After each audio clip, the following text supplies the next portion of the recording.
O sonho de toda a família de classe média era ter um médico na família. E é muito fácil de entender isso. Prestígio, status social, às vezes espaço na política, salários muito acima da média, mais emprego do que eles conseguiam atender e ainda a possibilidade de viver um sacerdócio, de salvar vidas e ser totalmente reconhecido e amado pela população. Isso foi muito verdade até pouco tempo atrás. Mas na última década as coisas têm mudado muito rápido e, consequentemente, a percepção dos médicos, dos estudantes de medicina, é que talvez não valha mais a pena ser médico. Só que existe um contraste muito curioso.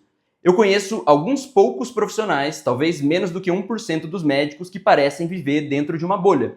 Eles ganham muito mais dinheiro do que todos os outros colegas, cobram muito mais caro, mas ao mesmo tempo eles são muito prestigiados, amados pelos seus pacientes, eles têm fila no consultório, não importa quão caro eles cobrem, e ainda de quebra ganha presente de Natal, como os outros médicos costumavam ganhar lá atrás, antes dos anos 2000. A ideia que faz esses médicos serem destacados e terem muito sucesso não é sorte, não é um dom divino, mas sim o entendimento de que só um CRM ou só competência técnica não é mais suficiente. A verdade é que eles entenderam quais são os pilares de um médico bem-sucedido. Eles desenvolveram 3 características, e são as únicas 3 características que eles precisam para ter sucesso, e assim eles estão vivendo uma medicina que é ainda melhor do que aquela medicina de 20, 30 anos atrás. O objetivo desse vídeo é trazer dados objetivos e dizer se vale ou não vale a pena fazer medicina, se eu faria medicina ainda hoje, mas também te mostrar quais são essas características e te mostrar como você pode aplicar isso na sua vida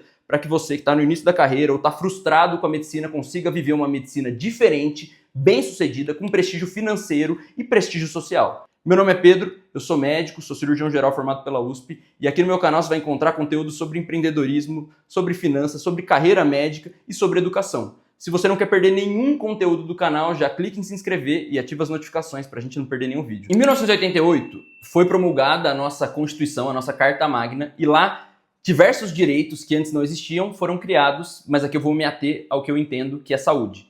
E um desses direitos foi saúde universal, saúde para todos. E para solucionar esse problema, foi criado o Sistema Único de Saúde, o SUS. Uma vez criado o SUS, a saúde não passou a ser universal do dia para a noite. Não foram criados milhares de postos médicos por todo o país. Criar o SUS criou um novo problema que foi a escassez de profissionais. E no começo isso não foi resolvido, mas no início do século XXI, os governos do PT principalmente começaram a criar políticas para expandir o número de profissionais. Não concordo com essas políticas, não concordo como foram feitas, mas, em resumo, expandiu-se o número de escolas médicas e o custo dessa expansão foi piora na qualidade da formação dos profissionais, facilitou-se o acesso de médicos estrangeiros para dentro do Brasil, revalida mais acessível, regras mais brandas às vezes para os profissionais atuarem sem revalida e, consequentemente, ao longo dos anos, mais médicos foram se formando e aqui eu vou comparar a quantidade de profissionais. Em 2013 a gente tinha 170 mil médicos, 2024 a gente tinha mais ou menos 550 mil médicos. Tem uma projeção do CRM, de acordo com o número de médicos que estão se formando, que a gente vai ter mais ou menos 1 milhão de profissionais em 2030. E se você não é da área médica e está olhando, mais um médico aí só preocupado com proteção ao mercado. Se você está pensando isso, você deve repensar a sua segurança ao precisar ir para um pronto-socorro. Se pesquisar sobre o ENAMED no Google, você vai ver que 1 a cada 3 dos médicos que hoje têm CRM, estão formados, tirou menos de 60% no Exame Nacional da Medicina. E, se tentarem te vender que essa foi uma prova difícil, não caia nessa, é uma prova ridiculamente fácil. Tanto é que para entrar na residência, da prova de especialista com essa nota, você precisa tirar mais de 80%, porque é tão fácil que quem estava se preparando tirou notão. E aí, um dos problemas é a segurança do paciente, né, já que os médicos estão mal formados. O outro problema é oferta e demanda. Do mesmo jeito que se tem muito computador, ele vai ficar barato, se tem muito médico, ele vai ficar barato. E aí, menos empregos, menos salário, esse salário não é corrigido pela inflação, o médico ganha menos. Ao mesmo tempo, há sim uma promoção de ódio contra o médico.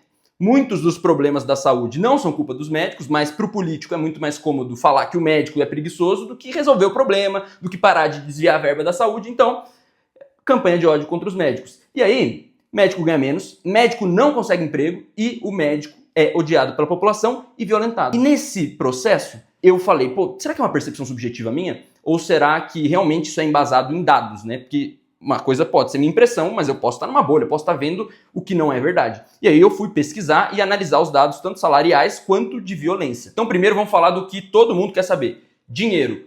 Quanto ganha um médico hoje no Brasil? Os dados que eu tenho são de 2024 e 2013, então eu vou fazer uma comparação histórica de 11 anos de diferença. Em 2013, a média salarial do médico especialista era R$ 34 mil. Em 2024, 30 mil. Se você olhar de forma objetiva, o salário manteve mais ou menos igual, mas só de forma objetiva. Se a gente olha pela inflação, esse salário reduziu mais ou menos 60%. Mas isso por si só não é suficiente para afastar alguém da medicina, até porque 30 mil é um salário muito acima da média no contexto brasileiro. A violência, essa sim, para mim, é a situação que mais me incomoda. E aqui eu quero separar isso em dois pontos. Primeiro, a parte subjetiva, o que eu vejo como um ser humano sem me apoiar em dados, e depois eu quero trazer dados para justificar o que eu estou falando. Eu até fui pesquisar para ver se tinha base esse meu pensamento. Então, vou compartilhar aqui algumas experiências. Primeiro, nos últimos 2 anos, eu fui reduzindo minha carga de trabalho como médico. Hoje eu tenho uma empresa de educação médica e tem mais ou menos 1 ano que eu não trabalho. Mas nos últimos 8, 10 meses de trabalho, eu percebi de forma subjetiva uma agressividade, um desrespeito e uma queda na gratidão dos meus pacientes progressiva. Isso é uma percepção pessoal e subjetiva.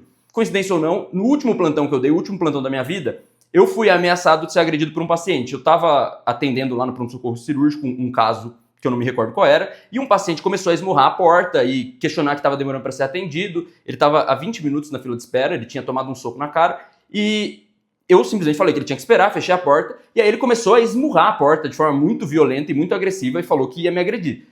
Isso me deixou muito assustado. Naquele lugar que eu trabalhava, a gente tinha um botão de pânico, acionei o botão de pânico, segurança chegou e tudo ficou bem. Eu atendi o paciente, ele recebeu alta e isso passou. Isso me gerou um desconforto muito grande. Eu já estava na iminência de parar de dar meus plantões, mas minha percepção é que aquilo foi um empurrãozinho. E no ano de 2024, depois de parar de dar meus plantões, eu tive 2 alunas que foram agredidas, tomaram porrada mesmo de paciente. Isso também me chamou atenção, já que pessoas próximas a mim estavam sendo violentadas. No último ano de 2025, soube de vários outros casos de agressão. Teve um médico que foi preso numa UPA recentemente porque ele acionou a polícia por estar sendo ameaçado pelos pacientes e a polícia, ao invés de fazer alguma coisa por ele, prendeu o médico. E o caso mais recente, aqui eu não vou verbalizar todas as palavras para o meu vídeo não ser prejudicado, mas uma médica foi tentativa desse negócio no lugar que eu trabalhava, nessa mesma UPA aí que eu fui ameaçado de agressão, e no lugar que a minha esposa trabalhava. Então, essa tentativa desse tipo de violência com mulheres me gerou muito medo e me gerou uma identificação também, né? Porque foi uma coisa muito próxima que poderia claramente ter sido minha esposa. Então, a minha percepção subjetiva é essa: falta de respeito de forma geral, violência generalizada, pouca ou nenhuma punição para quem agride os profissionais. E aí, me embasando em dados agora do CFM, eu encontrei, não dados de todos os anos, mas eu encontrei dados de 2013 e de 2024, vou colar aqui para não falar besteira. Então, em 2013, a gente teve 2.600 casos por ano. Já em 2024, a gente teve 4.562 casos, então um aumento de 67% de violência contra médicos. E é interessante dizer isso, porque isso é óbvio, nem todos os casos são notificados, nem todos os casos são reportados. Então, há uma subnotificação, provavelmente já havia em 2013, a hoje, mas a gente está tendo um aumento exponencial, então minha percepção subjetiva, ela se confirma quando a gente olha para esses dados. Então, inevitavelmente, a gente tem que entender, tá mais difícil arrumar emprego, tá mais difícil ganhar dinheiro, o prestígio diminuiu e a segurança diminuiu. Mas existe uma bolha de profissionais que não estão sendo violentados, estão cobrando cada vez mais caro, estão vivendo a medicina que eles querem viver. Estão muito felizes, muito bem, obrigado, e não estão preocupados com esse número de profissionais que aumenta. E aqui, minha ideia é trazer quais são as características desses profissionais, porque, na minha concepção, esse é o único cenário que eu acho que ainda vale a pena fazer medicina hoje em dia. Talvez se você tiver uma paixão muito grande pela profissão e trabalharia de graça como médico, não está preocupado em ser prestigiado, você está disposto a ser martirizado, assim como Jesus foi, ser tratado mal, ser mal pago e ajudar as pessoas, tá bom. Acho que a medicina, sem se preocupar com essas características que você tá, vale ainda muito a pena. Mas se não, se você gosta da medicina, mas enxerga ela como uma profissão, que você quer ser prestigiado, quer ganhar dinheiro, quer ser respeitado e valorizado, eu acho que é importante olhar para essas características, porque assim você consegue desfrutar da medicina como uma profissão excepcional. Bom, chega de enrolação, vamos lá. São três características, tá? Três. Não tem muito mistério nem muito milagre. A primeira dessas características é ser agoniado. Todo médico que eu conheço que é bem sucedido, e eu conheço vários, eu tenho muitos colegas que ganham muito dinheiro, seja na área cirúrgica, na área clínica, tenho colegas psiquiatras que são muito bem sucedidos, eles são incomodados. Eles não se conformam com não solucionar o problema dos pacientes. Aí, às vezes o paciente vem no consultório e de um médico que não é tão agoniado e tem um problema, esse médico eventualmente vai minimizar esse problema do paciente. Ele vai dizer que ele não tem nada. O médico agoniado, ele vai encontrar esse problema, seja esse problema algo que ele pode resolver, ou ele vai encontrar alguém que vai resolver. Esse médico não tem medo de encaminhar para um colega. Esse médico não tem medo de ficar mais 1 hora na consulta. Esse médico não tem medo de virar a madrugada lendo um livro para poder entender qual que é o problema do paciente e como solucionar. Quando um paciente que está acostumado a encontrar médicos que não resolvem o seu problema, que não olham no rosto dele, que não examinam ele, encontra um desses médicos agoniados que a qualquer custo vão resolver o problema dele, esse paciente ou cliente, como você quiser entender, vai se fidelizar a esse médico. Ele nunca mais vai querer ser atendido por outra pessoa. E aí, esse médico que é agoniado, ele vai começar a cobrar mais caro, não por maldade, não por interesse capitalista, mas simplesmente porque tem tanta gente querendo ser atendida por ele que ele não dá conta. Ele vai precisar selecionar os pacientes dele por mais custo na consulta. E aí, mesmo cobrando caro, esses pacientes lutam por ele. Esse é o primeiro ponto, mas com certeza é o ponto mais importante e sem ele os outros não param em pé. O segundo, ter uma formação catedrática. O médico ele até pode ser agoniado, interessado, ter vontade de resolver o problema, ser esforçado, mas se ele não tem uma base sólida de formação, de uma boa residência, uma boa especialização, capacidade técnica, não tem vontade que faça ele curar o paciente, encontrar o problema e resolver. Se fosse por vontade, a gente teria xamãs que têm muita vontade de ver o paciente curado e o paciente seria curado por essa grande vontade. Não é o que acontece. Então, o médico precisa ser agoniado, precisa ser inconformado e não pode se acomodar em não solucionar o problema. Mas isso só vai acontecer de forma efetiva e contínua se ele tiver uma boa formação. Então, fazer uma boa residência da forma tradicional, em um bom lugar, se dedicando, estando presente no serviço, é o único jeito de se estruturar como um bom profissional que vai ser bem sucedido e vai resolver qualquer problema que aparecer na frente. Mas tem um terceiro ponto, e esse sim é vítima de muito preconceito, principalmente preconceito daqueles médicos bem formados. E aqui a gente tem um paradoxo interessante. Tem muito médico bem formado, agoniado, que está com o consultório vazio, porque eles negligenciam esse terceiro ponto. Imagina só que você é o melhor cirurgião cardíaco do mundo. Você opera o coração batendo, que ninguém opera, você resolve qualquer problema.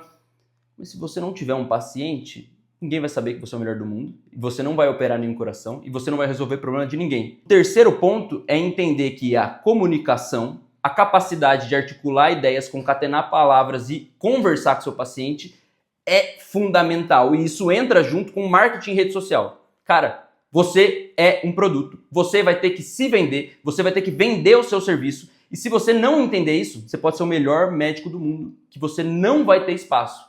Ah, mas eu conheço o fulano de tal, que é um médico de 30 anos de formato que tem um consultório cheio.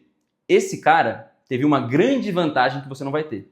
Ele chegou cedo. E quem chega cedo bebe água limpa. Esse ditado é tosco, mas ele é absolutamente verdadeiro. Meu pai, ele é um médico raiz que se formou há 30 anos atrás, ele não tem rede social, não investe em marketing, mas ele tem um consultório cheio. Só que ele teve só as 2 primeiras características, que naquela época eram suficientes, e hoje ele é um médico conhecido. Você que está começando agora, que ninguém sabe quem você é, se você não investir nas suas redes sociais, se você não investir na sua imagem, na sua comunicação, no seu consultório, na forma como você se veste, você vai perder para alguém pior que você. Alguém que faz mais ou menos a parte de resolver o problema, que tem uma formação mais ou menos, mas que se comunica muito bem, que tem uma imagem muito apresentável e consegue, unindo tudo, fazer tudo muito bem. Não dá para tratar uma característica como menor do que a outra. Eu primeiro falei, a primeira é mais importante. Só que a primeira não funciona sem a segunda. E a segunda não funciona sem a terceira. Então aqui eu vou até me contradizer. Não tem característica mais importante que a outra. Todas são complementares. Se você não é visto, você não executa. Se você não tem base sólida, você não é capaz de executar com qualidade. Enquanto eu estou gravando esse vídeo sem ter escrito no meu roteiro, eu percebi que tem um quarto pilar que às vezes faz com que médicos que desenvolveram as 3 primeiras habilidades não consigam ainda assim ter sucesso, que é a paciência. E isso tem muita correlação com o meu trabalho atual, que é de treinar médicos para passar na residência, e que muito frequentemente, no primeiro mês de preparação, eles me falam, Pedro, não tenho ainda a nota para passar. E eu falo, sim, é o esperado, por isso que a gente faz uma preparação de 10 meses, não de 1 mês. E isso acontece com o médico recém-egresso da residência, que está investindo em marketing, que já tem uma comunicação assertiva, tem uma formação raiz, está agoniado, mas ele quer o resultado para ontem. Ele quer que o consultório dele, em 1 ou 2 meses, esteja abarrotado de pacientes com fila. E isso não vai acontecer. Esse médico vai sim precisar sentar numa sala vazia esperando um paciente que não vem. Ele vai sim precisar esperar que o boca a boca entre os pacientes comece a fazer efeito. Isso às vezes demora anos. Ele vai precisar fazer com que sua rede social cresça, com que sua comunicação melhore. Se ele não tiver paciência de aguentar aquele tempo sem ver muito resultado, não adianta nada. Ele vai acabar perdendo para alguém mais paciente. Ele vai acabar se vendendo para os plantões, se vendendo para um gestor e vai ganhar menos, vai ser menos prestigiado e nunca vai viver essa medicina. Então, além de ter que construir isso tudo, ele vai precisar de um pouco mais de paciência. E na minha concepção, esse médico que constrói essas características é o único cenário onde vale a pena ser médico no Brasil. Para a pessoa que gosta da medicina, que vê a medicina como uma área muito nobre, que é uma área muito interessante, se ele seguir por esse caminho, ser médico vale muito a pena. O outro cenário, talvez, seria o cenário do sacerdócio absoluto, daquela pessoa que está absolutamente disposta a trabalhar, sendo cada vez mais mal remunerada, sendo disposta a não ser reconhecida pelas suas ações, pelos pacientes que ela salva, e aí, talvez, nesse cenário que eu não consigo imaginar, também vale a pena. Mas o primeiro cenário, sim, aquele cenário do médico que vai se destacar, que vai viver na vida privada, que vai ter que sair um pouco do SUS e da saúde pública, esse médico vai ter uma carreira médica bem sucedida, vai estar satisfeito com a profissão e, com certeza, vai ser grato por ter escolhido a medicina. Agora, se você seguir o mais ou menos, for fazer plantão como todo mundo faz, não se dedicar à sua formação, é muito provável que você se arrependa da profissão. A verdade é que se você conseguir sintetizar todas essas habilidades e ter paciência de tudo acontecer, é impossível você não ser bem-sucedido dentro da medicina. Mas talvez, com todas essas habilidades, seja impossível você não ter sucesso em nenhuma área, né? Porque aquele que se destaca vai ser o mais procurado, vai ser o mais escasso e assim, pelo mesmo fato de que o médico raiz era escasso, você vai ser escasso. Porque hoje em dia tem um monte de médico mais ou menos que não consegue se comunicar, você sendo diferente dessa maioria, você por escassez começa a cobrar mais caro, começa a ser prestigiado. Se você está no início da carreira médica, aproveita a oportunidade que esse vídeo está te dando, começa a investir nessas 3 habilidades, porque eu tenho certeza que vai valer muito a pena ter escolhido essa carreira. Se você está frustrado com a profissão, ainda dá tempo de mudar, está na hora de começar a se especializar, se transformar num médico melhor. Se você gostou desse vídeo, já deixa o joinha para me incentivar a mais conteúdos como esse e valeu, até a próxima.